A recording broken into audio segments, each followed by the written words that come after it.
పంచభూత క్షేత్రాల్లో ఒకటి చిదంబరం. చిదంబర క్షేత్రాన్ని ఆకాశతత్వంతో పోలుస్తారు. అంటే గర్భగుడిలో ఎటువంటి విగ్రహం ఉండదు, అంతా శూన్యమే ఉంటుంది. గుడిలోని గోడకు ఓ బంగారు బిల్వ పత్రాల దండ ఉంటుంది. ఆ దండకు అవతల తెరను కడతారు. దీనినే శివోహంభవ అని పిలుస్తారు. మనసు భగవంతుడిలో ఐక్యమయ్యే ప్రదేశం కాబట్టే దీనిని శివోహంభవ అని పిలుస్తారు. ఇదంతా ఒక ఎత్తైతే ఈ ఆలయంలో అనేక రహస్యాలు దాగున్నాయి.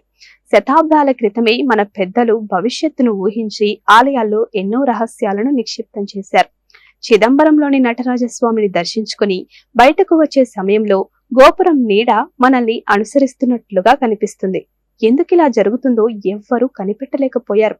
అంతేకాదు, మనం రోజు ఎన్నిసార్లు ఊపిరి తీసుకుంటామో అన్ని బంగారు రేకులతో తాపడం చేశారు. ప్రతిరోజు సగటు మనిషి 21,600 సార్లు ఊపిరి తీసుకుంటాడంట.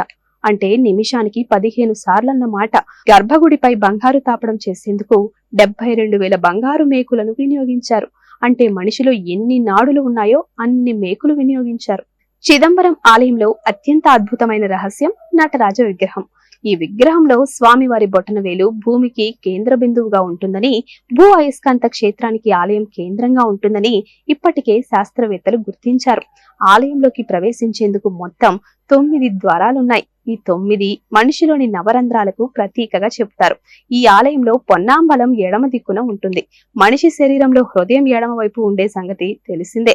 ఇవే కాదు, ఈ ఆలయంలోని కనకసభ అనే మండపం ఉంటుంది. ఇందులో మొత్తం 4 స్తంభాలుంటాయి. ఈ 4 స్తంభాలు 4 వేదాలకు ప్రతీక. ఆలయంలో ఎడమ వైపున ఉన్న పొన్నాంబలంలో 28 స్తంభాలుంటాయి. ఈ 28 స్తంభాలు 28 శైవ ఆగమాలకు ప్రతీకలుగా నిలుస్తాయి. ఆలయంలోని గోపురాలపై 9 కలశాలున్నాయి. ఈ 9 రకాలైన శక్తులకు ప్రతీకలు.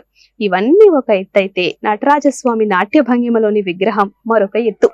నటరాజస్వామి నాట్య భంగిమను కాస్మిక్ డాన్స్ అని పిలుస్తారు. అంతరిక్షం నుంచి వెలువడే శక్తిని నటరాజ విగ్రహం గ్రహిస్తుందని, ఈ విగ్రహం నుంచి కాస్మిక్ ఎనర్జీ అయస్కాంత ఎనర్జీగా మారుతుందని పెద్దలు చెప్తున్నారు. Please subscribe to the channel and download the Politicos app from the links in the description.